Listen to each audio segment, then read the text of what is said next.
Hello dear friends, फिर से हाजिर हैं हम आपके सामने हमारे कल वाले टॉपिक को कंप्लीट करने के लिए, जिसमें कि हमने स्टार्ट किया था हमारे टॉपिक को नेशनलिज्म इन यूरोप।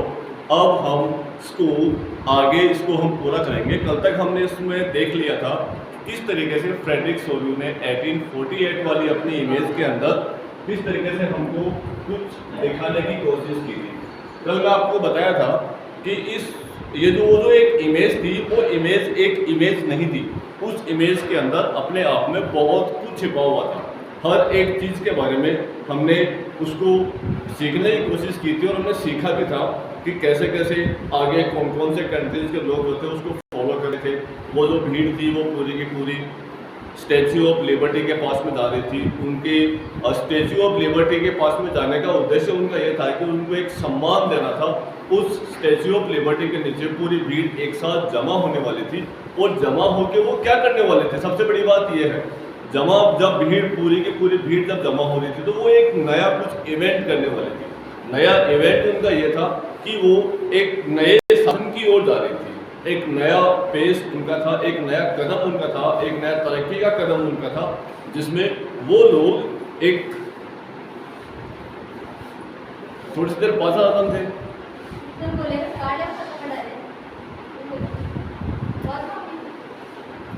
ठीक है, काट लो हाँ ठीक है। आगे हम उसमें देखते हैं। आज मैं आपको जो बताने वाला हूँ, कल तक हमने इसमें जो कुछ भी सीखा था उसका थोड़ा सा हम ज़्यादा आज सीखेंगे। यहाँ से देखो हमारा टॉपिक चालू हो जाता है तो फ्रेंच रिवॉल्यूशन के नाम से हम इसको पढ़ते हैं। ठीक है, अब फ्रेंच रिवॉल्यूशन जो है वो नेशनलिज्म के अंदर बहुत बड़ा इंपॉर्टेंट रोल इसने प्ले किया था। तो वो प्ले कैसे किया? सबसे पहली बात यह है कि the first clear expression of nationalism came with the French revolution in 1789। Yes dear friends, यहाँ पे हम देख रहे हैं कि जो फ्रेंच रिवॉल्यूशन जो थी वही क्लियर एक एक्सप्रेशन था। एक्सप्रेशन का मतलब है लोगों की नई विचारधारा, ये उनके आइडियाज थे। नेशनलिज्म का जो आइडियाज हमें मिला था उस जमाने में रहने वाले लोगों को जो मिला था वो मिला द फ्रेंच रिवॉल्यूशन से। और वो कब मिला? वो मिला उनको 1789 में जाके। क्यों मिला? वो मिला इसलिए क्योंकि फ्रेंच रिवॉल्यूशन जो थी वो 1789 में ही चालू हुई थी। 1789 में जब आपने देखा था 9th क्लास का जब हम फ्रेंच रिवॉल्यूशन चैप्टर पढ़ते हैं उसमें हमें इस चीज़ की जानकारी मिलती है कि किस तरीके से लोगों ने फ्रांस को जो है मोनार्की से एक डेमोक्रेसी की तरफ, मोनार्की से उन्होंने कैसे डेमोक्रेसी की तरफ उन्होंने ट्रेवल किया। उनका जो सफ़र था वो बहुत ही कॉम्प्लिकेट था, जटिल उनका सफ़र था। उसमें बहुत बड़ी प्रॉब्लम का सामना उन्होंने किया था। आगे हम देखते हैं, France was a full fledged territorial state in 1789 under the rule of an absolute monarch.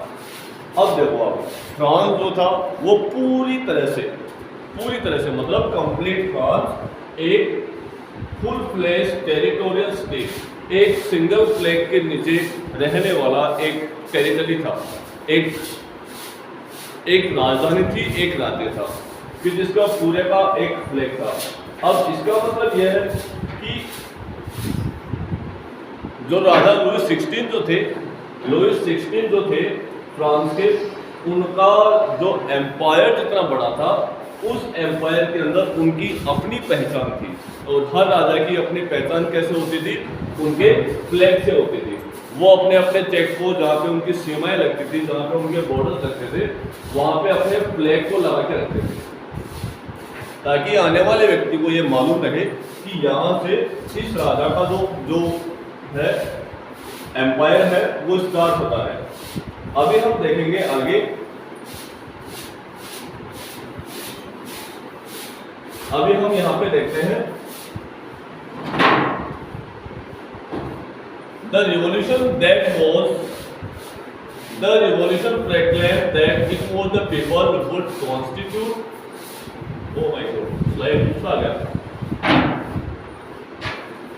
अभी देखो, France was to place territorial state in 1789 under the rule of an absolute monarch. अभी हम यहाँ पे एक नई चीज देखेंगे, और वो नई चीज अपनी यह है एब्सोल्यूट मोनार्क। एब्सोल्यूट मोनार्क हम किसे बोलेंगे? एब्सोल्यूट मोनार्क का मतलब होता है कि एक ऐसी राजसत्ता, एक ऐसा सिस्टम ऑफ रूलिंग जिसके अंदर किसी प्रकार की कोई चेकिंग नहीं होती है। राजा का जैसा मन किया वैसा व्यवहार उन्होंने अपने पब्लिक के साथ में किया, उसे हम बोलेंगे एब्सोल्यूट मोनार्क। इसे हम बोलेंगे एब्सोल्यूट मोनार्क। यदि हम बात करें उस जमाने की जस्टिस की, यदि किसी व्यक्ति से कोई अपराध हो गया, यदि किसी व्यक्ति से कोई अपराध हो गया तो सिस्टम ये बोलता है कि जैसा अपराध उसने किया है उसको सजा भी उसके अनुसार ही मिलनी चाहिए। लेकिन एब्सोल्यूट मोनार्क सिस्टम में ऐसा नहीं था। यदि किसी व्यक्ति ने छोटा सा अपराध किया है तो उसकी कड़ी से कड़ी सजा भी मिल जाती थी, या फिर किसी व्यक्ति ने बहुत बड़ा अपराध कर दिया, यदि उस व्यक्ति का संबंध किसी कैबिनेट से है, यदि उसका संबंध जो है वो फर्स्ट और सेकंड एस्टेट से है, जैसा कि हमने पढ़ा था, जो फ्रांस जो था वो पूरी तरीके से थर्ड और थ्री एस्टेट्स के अंदर बटा हुआ था, फर्स्ट एस्टेट, सेकंड और थर्ड एस्टेट। थर्ड एस्टेट ही केवल टैक्स वगैरह पे करता था। कहने का मतलब ये है कि यदि अपराध किसी थर्ड एस्टेट के व्यक्ति से होता है तो उसको सजा बड़ी खतरनाक मिलती थी। यदि वही अपराध सेकंड एस्टेट के साथ में होता है, सेकंड एस्टेट पे कोई व्यक्ति करता है तो चलो कोई बात नहीं, वो माफ भी किया जा सकता था। कहने का मतलब कोई चेकिंग नहीं थी। राजा का जैसा मन किया वैसा उन्होंने अपने पब्लिक के साथ में व्यवहार किया। इसे हम बोलेंगे एब्सोल्यूट मोनार्क। आगे हम देखते हैं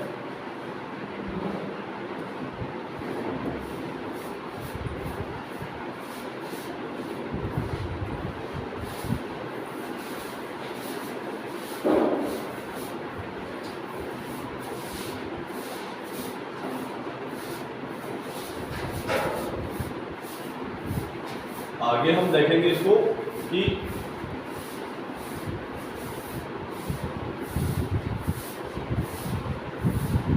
अभी देखो उस जमाने का राजनीतिक संगठन कैसा होता था, ये हम इसमें देखेंगे। यहाँ पर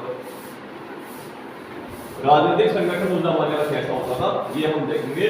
the political and constitutional changes, कोई भी राजनीतिक या फिर कोई जो चेंजेस होते थे, पॉलिटिकल और कॉन्स्टिट्यूशनल चेंजेस, राजनीतिक चेंजेस या फिर संवैधानिक चेंजेस, जो बदलाव जो होते थे वो that came in the wake of the French Revolution led to the transfer of sovereignty from the monarchy to French citizens। अभी देखो, अभी जो फ्रेंच रिवॉल्यूशन हुआ उसके पीछे, उसके बाद में जो बदलाव हुआ फ्रांस के अंदर, वो ये हुआ कि पूरी तरीके से पॉलिटिकल और जो कॉन्स्टिट्यूशन जो चेंजेस थे वो कुछ इस तरीके से हुए कि उनका जो फ्रेंच रिवॉल्यूशन के बाद में, फ्रेंच रिवॉल्यूशन के बाद में पॉलिटिकल और कॉन्स्टिट्यूशन चेंजेस जो थे led to the transfer. Transfer का मतलब क्या हुआ, वो हस्तांतरित हो गए। मतलब पहले जो भी चेंजेस करने होते थे वो राजा खुद अपनी मर्जी से करता था या फिर अपने मंत्रिमंडल की सहायता से करता था। अभी क्या है, अभी ये जो बदलाव जो हुए वो ट्रांसफर हो गए। वो चेंजेस करने वाले व्यक्ति जो है वो कोई और थे। वो कौन थे? Sovereignty from the monarchy to the French citizen. अब जो है ये बदलाव करने वाले व्यक्ति जो थे वो किसी कोई मोनार्क नहीं था, कोई राजा नहीं था। अब ये बदलाव करने वाले जो व्यक्ति थे वो थे फ्रांस के सिटीजन्स, वो फ्रांस के सिटीजन्स थे। क्योंकि हमने देखा है कि जो एस्टेट जनरल जो होती थी, जिसके अंदर राजा और उसका फर्स्ट और सेकंड एस्टेट यानी कि थर्ड एस्टेट के लोग भी होते थे, लेकिन उनको वहाँ पर सिटिंग अरेंजमेंट नहीं होता था, ना ही वो असेंबली में बोल सकते थे। उनका काम सिर्फ इतना ही था कि वो वहाँ पे आए और खड़े रहे, वो सिर्फ ये सुन ले, ये देख ले कि राजा जो है उनका जो फर्स्ट एस्टेट है वो किस तरीके से उन लोगों के लिए निर्णय ले रहा है, कैसे वो अपनी पॉलिसी को बना रहा है। अभी हम ये देखेंगे। लेकिन जब जो रिवॉल्यूशन जब हुई, फ्रांस रिवॉल्यूशन जब हुई, उसके बाद में जो असेंबली थी उसकी जगह पर आपको मालूम होना चाहिए नेशनल असेंबली को जो है वो फॉर्म कर दिया गया था। नेशनल असेंबली को जो है फॉर्म कर दिया गया था। इस असेंबली के जो मेंबर थे वो थे फ्रेंच सिटीजन्स, फ्रांस के जो एक्टिव सिटीजन्स थे। सिटीजन्स का मतलब सिटीजन्स में भी active citizens, active citizens, active citizens का मतलब जो पढ़े लिखे लोग जो थे, जिसके अंदर टीचर्स आते हैं या फिर जो लॉयर्स आते हैं, कुछ स्टूडेंट्स भी थे कॉलेजेस वगैरह के, या फिर कुछ और भी लोग थे जिनको मतलब उस जमाने में राइट टू वोट था, वोट डालने का हक था। अब ये लोगों ने क्या किया, द रिवॉल्यूशन प्रोक्लेम, अब ये जो क्रांति है इसने दावा किया, किस चीज का दावा किया, वो ये किया that it was the people. किसने?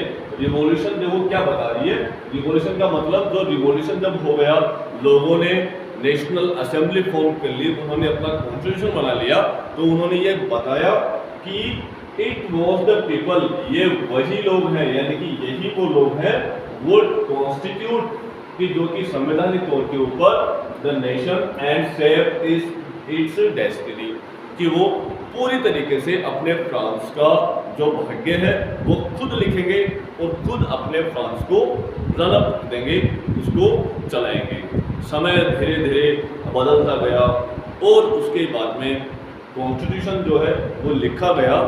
ये कुछ मिनटों का काम नहीं था दोस्तों, इसके लिए बहुत बहुत प्रयास करना पड़ा था लोगों को, बहुत से लोगों ने अपनी जान गंवाई थी, जैसा कि आपने पढ़ रखा है 9th क्लास की फ्रेंच रिवॉल्यूशन चैप्टर के अंदर।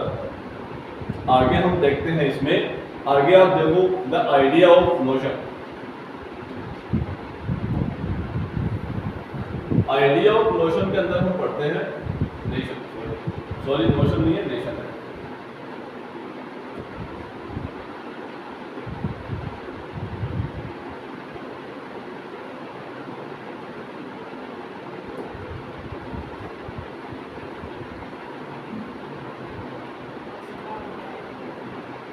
आइडिया ऑफ नेशन के अंदर देखो आप,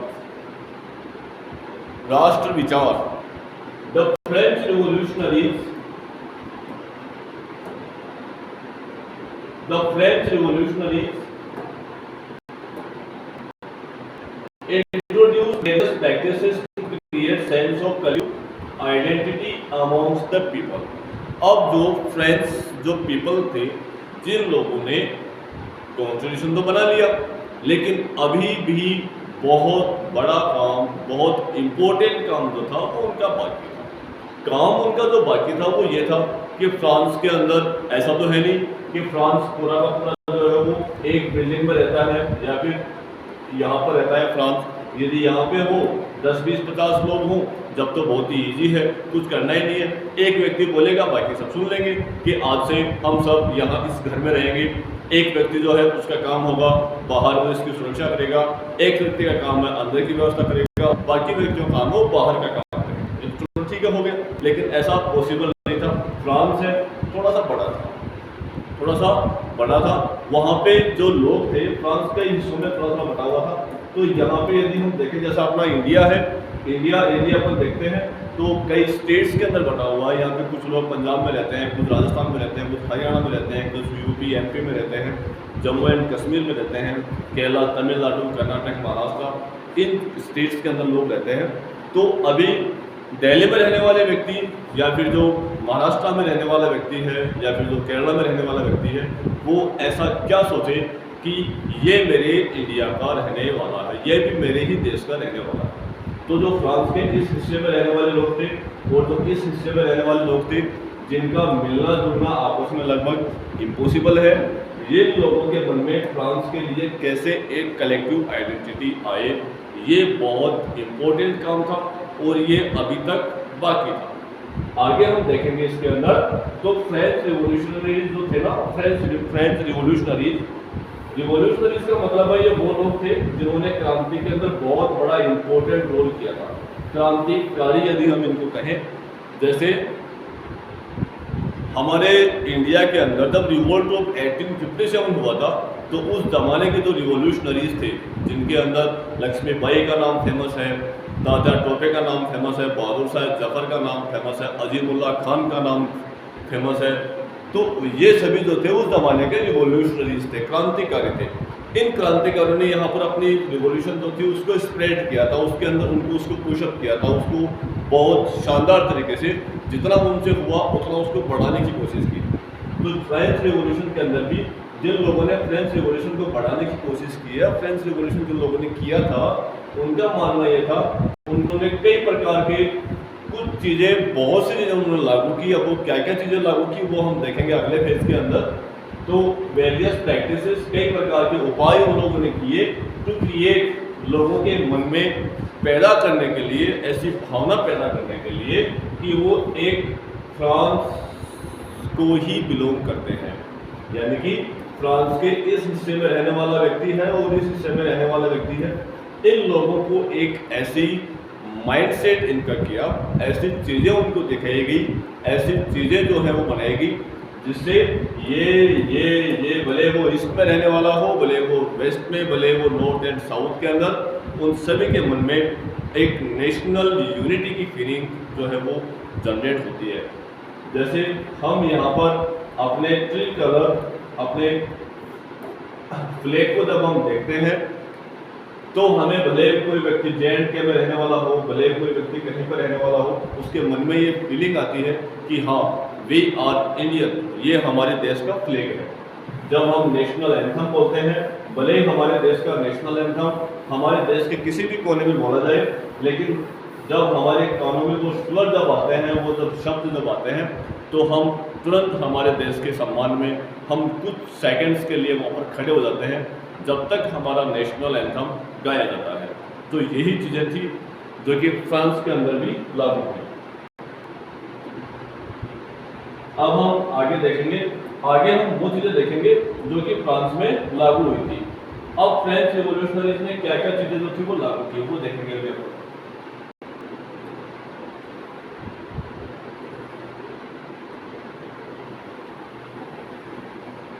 ये देखो, उन्होंने जो है वो लागू की, वो ये की the idea of law Patrick. ये देखो आप, उन्होंने क्या किया, उन्होंने किया the idea of law Patrick. Law Patrick का मतलब है यहाँ पर फादरलैंड। देखो यहाँ पे थोड़ी सी चीजें मैं आपको बताऊंगा, आपको मालूम होना चाहिए कि जब फ्रांस जो है 3 एस्टेट्स के अंदर बटा हुआ था, उस समय फ्रांस की जो भी लैंड थी, फ्रांस की जो भी जमीन थी, उस जमीन के मैक्सिमम हिस्से पर फर्स्ट और सेकंड एस्टेट का कब्जा था। फर्स्ट और सेकंड एस्टेट का कब्जा था। ये जो है लगभग बड़ी मुश्किल से थर्ड एस्टेट के हिस्से में 10% का हिस्सा आता था, जिसपे वो लोग टैक्स लगाते थे। कौन? फ्रांस जो था, फ्रांस का मोनार्क।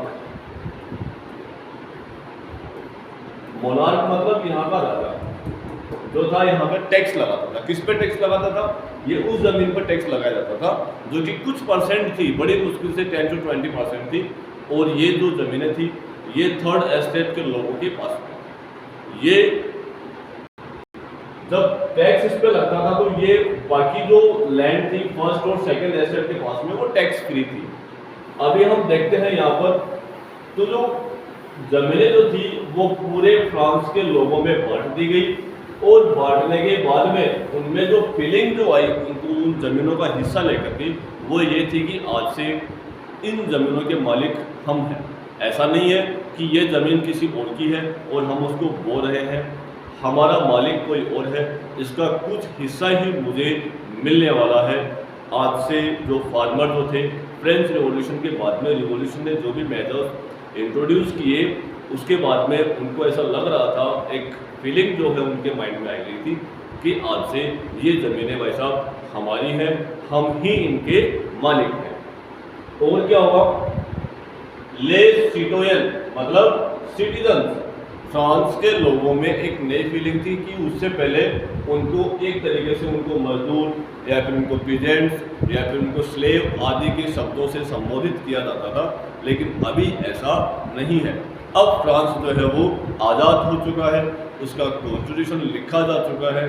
जो लुईस 16 वहाँ के राजा थे, उनको फ्रांस का जो एडमिनिस्ट्रेशन है वो पूरा का पूरा उनके हाथ से छीन लिया गया है और लोगों को ये विश्वास दिला दिया गया है कि आज से आप आज़ाद हैं, हमारा संविधान है, हमारे संविधान के अंदर जो भी प्रिंसिपल्स लिखे गए हैं वो ही हमें आज से जीने के उसूल, जीने के तजुर्बे बताएंगे।